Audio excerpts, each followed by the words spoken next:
بہت ساری چیزوں کو خود بخود مشکل کر لیتے ہیں۔ ٹی وی پہ خبر آتی ہے فیصل آباد کے دو بیل ہیں، بھولو اور ڈھولو، پتہ نہیں کتنے من ان کا وزن ہے۔ ان سے پوچھا جا رہا ہے کہ بھولو ڈھولو کھاتے کیا ہیں؟ تو کہتے ہیں بادام کھاتے ہیں، مکھن کھاتے ہیں۔ یہ جناب پتہ نہیں ان کو دودھ کتنے کلو روز پیتے ہیں، اور بھولو ڈھولو بیچارے سے خود نہیں چلا جا رہا، لگ ایسے رہ جیسے وہ خود کہہ رہے ہیں مہربانی کرو ہمیں ذبح کر لو، اب تو اٹھا بیٹھا بھی نہیں جا رہا۔ او خدا کے بندو، دین کی اصل حقیقت کو سمجھو۔ یہ تو حضور نے فرمایا خوبصورت جانور لاؤ، یہ کس حدیث میں آیا ہے کہ اسے بادام کھلاؤ؟ آج لوگ انسانوں کو روٹی نہیں مل رہی اور جانوروں کو بادام کھلا رہے ہو۔ اس کے حصے میں جو اللہ نے شے رکھی ہے نا وہ چارہ ہے، اس کو چارہ کھلاؤ اور اچھے طریقے سے پیٹ بھر کے کھلاؤ۔ جانور کو پیٹ بھر کے چارہ کھلایا جائے تو جتنی اس کی طبیعت ہوتی ہے اس حساب سے وہ صحت مند ہو جاتا ہے۔ باقی یہ تو آپ کسی شخص کو اتنا کھلا دیں کہ اس کا پیٹ اتنا بڑا ہو جائے، پھول جائے، تو وہ بیچارہ تکلیف میں آئے گا کہ نہیں آئے گا؟ یہ کس قسم کا ماحول ہے؟ ایک بکرا بکا ہے لاہور میں، اور سیٹھوں نے شرطیں لگائی ہوئی ہیں، میں 5 لاکھ کا لایا ہوں تو میں 9 لاکھ کا۔ یہ کیا چکر ہوا؟ مجھے اتنا کھلایا جی، اس کو فلاں چیز۔ یہ کس نے کہا ہے کھلانے کو؟ بادام کھانا کس حدیث میں آیا؟ کس صحابی نے اپنے بکرے کو بادام کھلائے؟ کس نے مکھن کھلایا؟ کس نے پیڑے کھلائے؟ بس کرو، عجیب تماشا لگ گیا ہے۔ اور یہاں تو اتنی بری حالت ہو گئی ہے کہ عورتیں ناچنے لگی ہیں قربانی کے جانوروں کے آگے، بیبیاں بیچنے لگی ہیں۔ اللہ کے غضب کو آواز نہ دو۔ یہ قربانی ہے کہ ہر چیز کا، مذہب کی ہر شے کا مذاق بنا دیا ہے۔ جس دین نے عورت کی اپنی قربانی بھی ہو تو اس کو ذبح کرنے کی اجازت نہیں دی، مرد ذبح کرے گا۔ جو دین کہتا ہے کہ عورت ذبح نہیں کرے گی، وہ عورت بیچ سکتی ہے اللہ کے جانور؟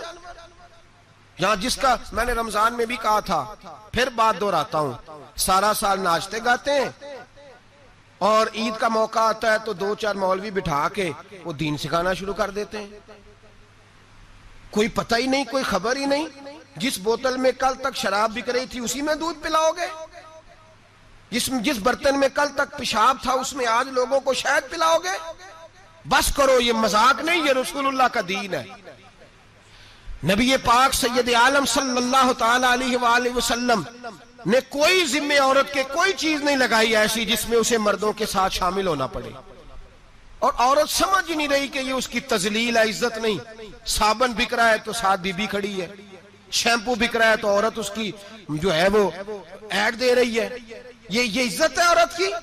رسوا کر دیا تم نے ہر شے میں عورت۔ اب قربانی کا جانور بھی بی بی بیچے گی؟ غیرت کہاں گئی اس قوم کی؟ میرے رسول پاک سرور دو عالم صلی اللہ تعالی علیہ وسلم کو کسی نے آ کے کہا فلاں قبیلے کے لوگوں نے عورت کو سربراہ بنایا ہے، عورت کو آگے لگا لیا ہے، فرمایا تباہ ہو گئے وہ لوگ، انہوں نے عورتوں کو اپنے آگے پیشوا بنا لیا۔ جس رب نے عورت کو نبوت نہیں دی، امامت کرنے کا حق نہیں دیا، کس چکر میں لوگ پڑ گئے؟ 5 لاکھ کا جانور کس لیے لائے ہو؟ 5 لاکھ کا تفاخر کے لیے، دکھانے کے لیے؟ تو اگر 50,000 کا 60,000 کا بھی جانور لاتا تو اچھا آ جاتا، اور 50,000 کا جانور لائے تو 5 لاکھ میں کتنے آتے ہیں؟ بولے تو 10 جانور ذبح ہوں گے تو کتنے غریبوں تک گوشت جائے گا، کتنے گھروں کا بھلا ہوگا؟ ہر چیز کا چکر الٹا کر دیا گیا ہے۔ اور صرف حج کے لیے ہوتی تو میرے رسول پاک ہر سال قربانی نہ کرتے، اور میرے نبی پاک قربانی دینے کا حکم۔ ایک اور بات بڑی لوگ پوچھنے لگے، کہتے جی گائے کی ہوتی ہے، بھینس کی بھی ہوتی ہے کہ نہیں؟ چلو جی، اب نئی بات نکل آئی۔ حدیث پاک میں لفظ آیا اونٹ کا، نبی پاک نے فرمایا بکرا 1 سال کا، گائے 2 سال کی، اونٹ 5 سال کا۔ حدیث میں لفظ آ گیا اونٹ کا۔ اب کو بندہ کہے پہلے بتائیں نارکا کے مادہ کا، تو میں کدھر سے آپ کو حدیث نکال کے دوں جس میں نر بھی اور مادہ علیحدہ علیحدہ ہو؟ حدیث پاک میں ذکر آ گیا دمبے کا، مینڈے کا۔ اب باقی جو سارے جاگ رہے ہیں نا، اب غور فرمائیں، باقی ایک بکرا ہے، ایک چھترا ہے، ایک دمبا ہے، ایک دیسی بکرا ہے، ایک پہاڑی بکرا ہے، تو علیحدہ علیحدہ لفظ کہاں سے نکال کے دیے جائیں؟ یہ ساری انواع ہیں، اقسام ہیں، نوع ہیں۔ اسی طرح بھینس بھی گائے کی ایک قسم ہے، امام اعظم ابو حنیفہ فرماتے ہیں النوع منہ، یہ اس کی ایک قسم ہے، نوع میں سے ہے، گائے کی نوع میں سے ہے۔ آپ عام لفظ بولتے ہیں تو کہتے ہیں بکرا چترا گائے بھینس، عام لفظ ہے نا۔ تو جب گائے کہہ دیا تو اب کو بندہ کہے گائے آیا تو پہلے بتائیں گائے تو ہے تو اس میں بیل شامل ہے کہ نہیں؟ تو گائے کی جتنی قسمیں ہیں نا ہمارے محدثین بھینس کو گائے میں شامل کرتے ہیں، بھینس گائے کی ایک قسم ہے۔ تو نبی پاک صلی اللہ علیہ وسلم نے جب گائے کا لفظ استعمال کیا تو بھینس اس کے اندر آ گئی۔ تو اگر گائے کی قربانی جائز ہے تو بھینس کی قربانی بھی جائز ہے، اگر بیل کی قربانی جائز ہے تو کٹے کی قربانی بھی 100% جائز ہے، اس کے اندر 7 حصے ڈالے جائیں گے، اسے قربان کیا جائے گا، یہ جائز ہے۔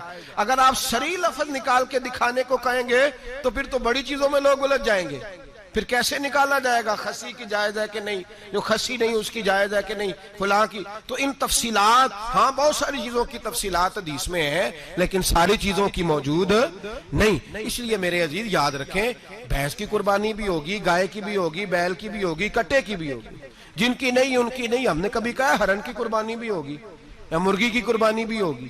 تو حدیث مبارکہ کے اندر جو چیزیں موجود ہیں ان کی جتنی اقسام ہیں ان سب کی قربانی کرنا ہاں جائز ہے۔ اور میرے نبی پاک صلی اللہ علیہ وسلم نے فرمایا جانور خوبصورت ہو، لنگڑا نہ ہو، کانا نہ ہو، زخمی نہ ہو، خوبصورت جانور لاؤ، اس کو لا کے ذبح کرو۔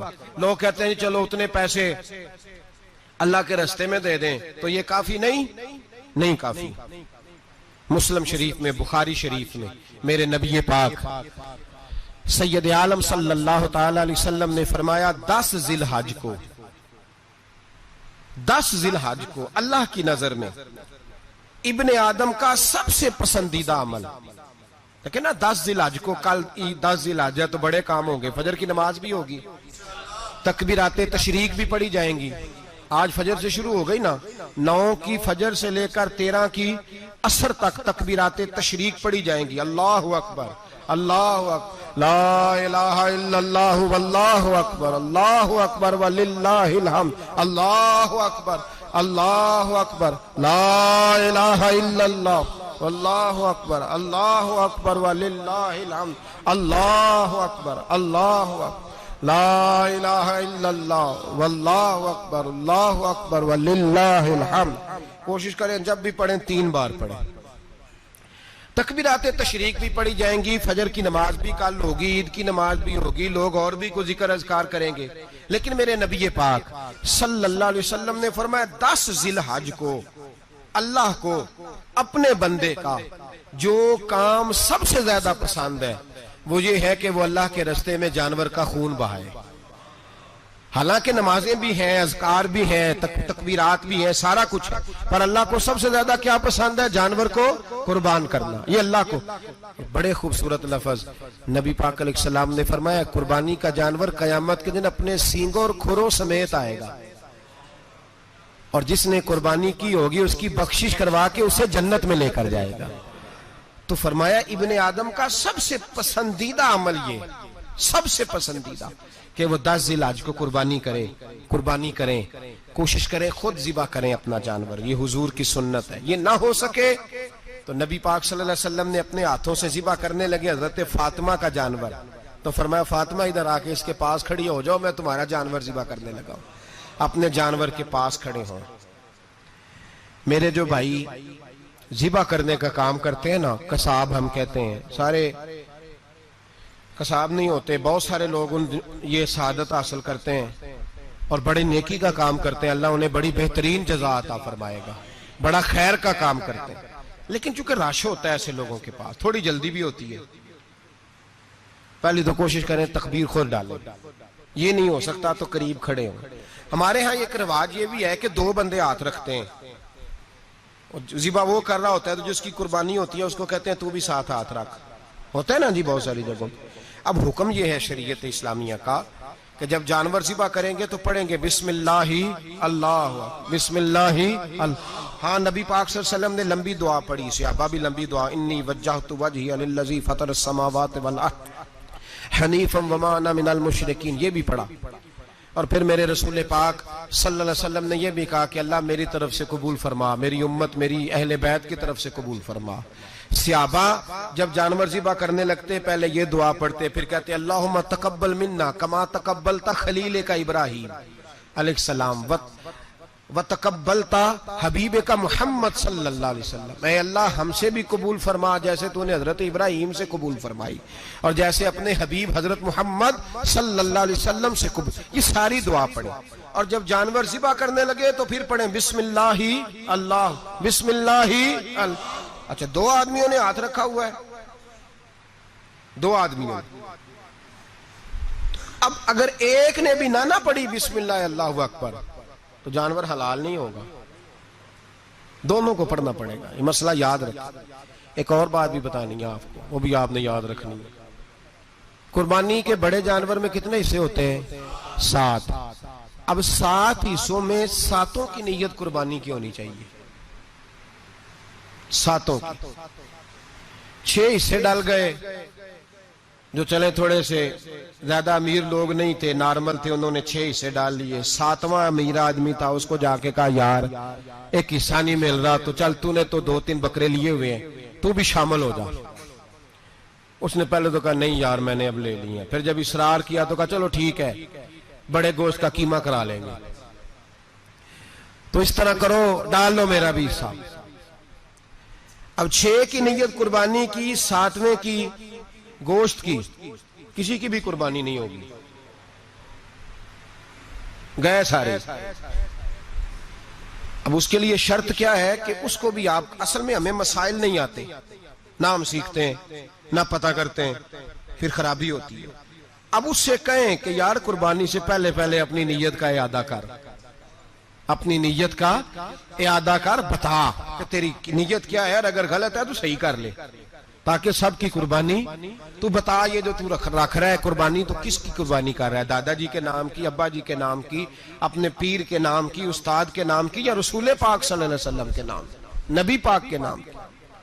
اس سے پوچھیں، اور جو وہ نیت بتائے اس نیت کی دعا ہوگی، اس کی طرف سے کہا جائے گا اے اللہ اس کی طرف سے اسے قبول۔ میری بات کی سمجھ آ رہی ہے میرے عزیزوں کو؟ اور اس ارادے کے ساتھ قربانی، اگر ایک کی بھی نیت خراب ہو گئی تو مسئلہ بگڑ گیا۔ اس لیے ان مسائل کو، اور نبی پاک کے نام کی جو قربانی ہوگی، سبحان اللہ۔ میں کرامات کا زیادہ قائل نہیں، ہم کرامات کے نہیں کیفیات کے قائل ہیں، کیفیات کی۔ اور دین ویسے بھی لفظوں کا نام نہیں کیفیت کا نام ہے۔ میرے حصہ فرمایا کرتے تھے ہم کرامت سے زیادہ کیفیت کے قائل ہیں۔ اگر مرید ساری زندگی کرامتیں سناتا رہے اور کبھی اسے مدینے جانے کا شوق ہی پیدا نہ ہو، کبھی نبی پاک کے نام پہ آنسو نہ آئے، تو پھر کرامت کا فائدہ نہیں، کیفیت تو ملی نہیں اسے۔ ہم کیفیت، اسی طرح ہم نظرانے کے نہیں نظر آنے کے قائل ہیں۔ تو بھائی یہ یاد رکھ لیں، کیفیت کا نام دین ہے، نبی پاک کے نام کی قربانی۔ میں قائل تو نہیں کرامت کا، لیکن ایک بات میں نے اپنے ایک استادوں سے، ایک بزرگوں سے سنی ہے، میرا دل کرتا ہے وہ سنا دوں آپ کو۔ اور بزرگوں کا قول ہے اصل رنگ جو میں عرض کر رہا ہوں اسی رنگ میں اس کو رکھیے گا، اور جس حد تک میں بات کر رہا ہوں اسی حد تک رکھیے گا۔ اب ہر آدمی کے پاس موبائل ہوتا ہے، فوراً بات ریکارڈ ہوتی ہے، فوراً میڈیا پہ جاتی ہے، فوراً لوگ کمنٹس کرتے ہیں۔ تو بھائی جس حد تک سناؤں اسی حد تک رکھیے گا۔ میرے ایک بزرگ فرمایا کرتے ہیں کہ نبی پاک کے نام کا جانور ذبح کرو، اور وہ گوشت اس آدمی کو کھلاؤ جس کا حافظہ کمزور ہے، اللہ اسے وسیع حافظہ عطا فرمائے گا۔ اور فرمایا کرتے کہ میرا تجربہ ہے، نبی پاک کے نام کا جانور ذبح کرو، اور جس آدمی سے کوئی گناہ نہیں نہ چھوٹتا، کسی گناہوں میں الجھ گیا ہے، اسے وہ والا گوشت کھلاؤ، اللہ اس کے دل میں نور پیدا فرمائے گا اور گناہ سے نفرت ہو جائے گی اسے، جو نبی پاک کے نام کا جانور ہو۔ تو ہم جو سیکھنے والے لوگ ہوتے ہیں، ہمارا دل کرتا ہے کہ چلو تھوڑا سا اپنی طرف سے بھی پوچھ لیں۔ تو میں نے کہا حضور اگر بیمار کو کھلا دیں تو فرمانے لگے کھلا دو، اللہ صحت دینے والا ہے، پر بیمار کے لیے دوائیاں بڑی ایجاد ہو گئی ہیں، گناہگار کی دوائیاں نہیں ملتی۔ بیماروں کی دوائیاں بڑی ہیں، گناہگاروں کی نہیں ملتی۔ گناہگار کو کھلاؤ، اس لیے کہ جو چیز مصطفیٰ کے نام سے منسوب ہو جاتی ہے رب اس کی بڑی قدر فرماتا ہے، اللہ اس کی بڑی قدر کرتا ہے۔ جو چیز نبی پاک کے نام سے منسوب ہو جاتی ہے اللہ اس کی بڑی قدر فرماتا ہے میرے نبی پاک علیہ السلام نے فرمایا میرا کلمہ پڑھنے والا مومن جب دوزخ سے گزرے گا تو دوزخ کہے گی جلدی جلدی گزر جا، جلدی جلدی جہنم کی آگ کہے گی جلدی جلدی گزر جا جلدی، تو مومن کہے گا تو آ گیا، تجھے کیا بات ہوئی، پل صراط سے گزر رہا ہے، کیا مسئلہ ہوا، اس کے پاس سے گزر رہا ہے دوزخ کے، تو پاس سے گزرتے وقت بھی کہتے جلدی گزر جا، کہیں ایسا نہ ہو کہ تیرے نور کی چمک میری آنکھ کو ہی ٹھنڈا کر دے۔ یہ شان ہے ان کے غلاموں کی، تو سرکار کا عالم کیا ہوگا۔ تو میرے رسول پاک علیہ السلام سے جو شے منسوب ہو جاتی ہے اس کی اللہ بڑی قدر فرماتا ہے، جبھی تو ہماری قدر ہے۔ اللہ فرماتا ہے کنتم خیر امت، تم جس طرح کے بھی ہو سب سے افضل، اس لیے کہ میرے محمد کا کلمہ جو پڑھتے ہو صلی اللہ علیہ۔ تو قربانی کریں، اچھی نیت کے ساتھ کریں، خلوص کے ساتھ کریں۔ قربانی کے گوشت کے 3 حصے کرنے، ایک دینا ہے خالص غریب لوگوں کو، جی کیا دینا ان کو، جی غریبوں کو کیا دینا ہے، نال چڑکا نہیں دینیاں 250 آ بھی گئے ہو تسی اجے تو کھل بھی نہیں لائی، چڑکا نہیں دینیاں، اور جو تیرے دروازے تک چل کے آ گیا، اور اللہ پاک سے ڈرا کر بس یہ سوچ کہ اس نے تجھے دینے والا بنایا ہے، میں یہ سوچ کہ کوئی کسی کے دروازے تک نہیں جاتا، یہ سوچ وہ بڑا بے نیاز ہے، کچھ کا کچھ کر دیتا، تیرے دروازے تک آ گیا نا بس ٹھیک ہو گیا، تو سمجھ کہ اس نے تجھے بڑی عزت دی ہے، تیرے دروازے تک شاپر لے کے آیا، جھڑکے نہ دے، اتنے بہ جا، تو آ بھی گیا ہے، ایسے نہ کر، ایسے نہ کر، بالکل بس جو آ گیا ہے نا اس کو عزت دے، وقار دے۔ غریب کو گوشت دینا ہے، 7 جھڑکے نہیں دینی۔ اور اس کو بڑی عجیب بات ہے، چودھری صاحب بیٹھے ہوئے ہیں، 2 پنکھے چل رہے ہیں، اور انہوں نے جناب بڑا صوفہ رکھا ہوا ہے اور ٹپ میں گوشت رکھا ہوا ہے، اور غریب آدمی لائنوں میں لگے ہوئے ہیں، تھوڑی دیر کے بعد میں چائے پینی، بس کر یار بس کر، بے پرواہی وے ایک سجن دی جتھے کسے دی پیش نہ جاوے، انہیں تاجاں والے در در رولے تے منگتے ہیں تخت بٹھاوے، ڈر اس کی بے نیازی سے، دیکھ جو تیرے دروازے تک آ گیا بس آ گیا، اتنا ہی کافی ہے، اتنا ہی کافی ہے، اور اسی پہ اکتفا کر۔ اور کسائی سے بھی میری گزارش ہے کہ فٹافٹ ذبح کرنا ہے، اگلے گھر بھی جانا ہے، جانور میں ابھی جان ہوتی ہے تو کھلڑی اتارنی شروع کر دیتے ہیں، یہ ظلم ہے۔ جس محبوب نے فرمایا ہے کہ جانور کے سامنے جانور ذبح نہ کرو، جنہوں نے کہا کہ جانور کے سامنے چھری تیز نہ کرو، انہوں نے تمہیں کیسے اجازت مل گئی ہو؟ بھائی کچھ نہیں ہوتا، اللہ خیر کرے گا۔ اور آپ بھی کسائی کی منت کریں، لڑائی نہیں کریں، گزارش کریں، کہیں ذرا ٹھہر جا یار، 2 منٹ ٹھہر، ٹھنڈا ہونے دے، اسے ٹھنڈا ہونے دے۔ زندہ آدمی کی کھال اتاریں تو کتنی تکلیف ہوتی ہے، اتنا ظلم میں نے دیکھا، اسی وقت اس نے لٹکا دیا، پیر کاٹنے لگ گیا، فٹافٹ نہ، ٹھنڈا ہونے دیں۔ نبی پاک صلی اللہ علیہ وسلم نے منع فرمایا، جانور ٹھنڈا ہو کا گوشت بنائیں اچھے طریقے سے، کچھ نہیں ہونے لگا، کوئی مسئلہ نہیں ہے ایسا۔ وہ جو ہمارے یہاں مشہور ہے نا، عید والے دن روزہ ہوتا ہے تو قربانی کے گوشت سے کھولنا ہے، روزہ کوئی نہیں ہوتا، بس اتنی بات ہے کہ اچھی بات ہے، مستحب ہے، اچھا فعل ہے کہ آپ سب سے پہلا کھانا قربانی کا گوشت ہی کھائیں۔ تو شوگر والے بیچارے کی شوگر لو ہوئی ہے، گوشت ملے گا 5 بجے، وہ تو مر جائے گا، تو کوئی ضروری نہیں، وہ کھانا کھائے جو گھر میں موجود ہے، ناشتہ وہ کرے، کوئی ایسی بات نہیں، گوشت بن جائے تو وہ کھا لے، کوئی روزہ نہیں، عید والے دن کوئی روزہ نہیں ہوتا، یوم عرفہ کا روزہ ہے، عید والے دن کا کوئی روزہ نہیں۔ بہرحال گوشت کے 3 حصے کریں، ایک خالص غریب آدمی کو، دوسرا رشتہ داروں کو، عزیزوں کو، پڑوسیوں کو، تیسرا گھر میں رکھیں، استعمال کریں، کھائیں۔ سارا گوشت گھر میں رکھنا بھی جائز ہے، اور سارا بانٹ دینا بھی۔ میں نے پچھلے جمعے بھی کہا تھا، پھر یاد کراتا ہوں، جو لوگ قربانی کرتے ہیں نا، وہ والے لوگ ہیں جن کے گھر میں آج بھی گوشت پکے گا۔ قربانی دینے والے وہ لوگ ہیں جو ہفتے میں ہر 3 دن گوشت کھاتے ہیں، پھل بھی کھاتے ہیں، تو آپ تو سارا سال کھا رہے ہیں، ہر جمعے والے دن 3 کلو بکرے کا گوشت آتا ہے، تو جو قربانی کا گوشت ہے وہ بانٹ دیں، سارا غریب کو دیں،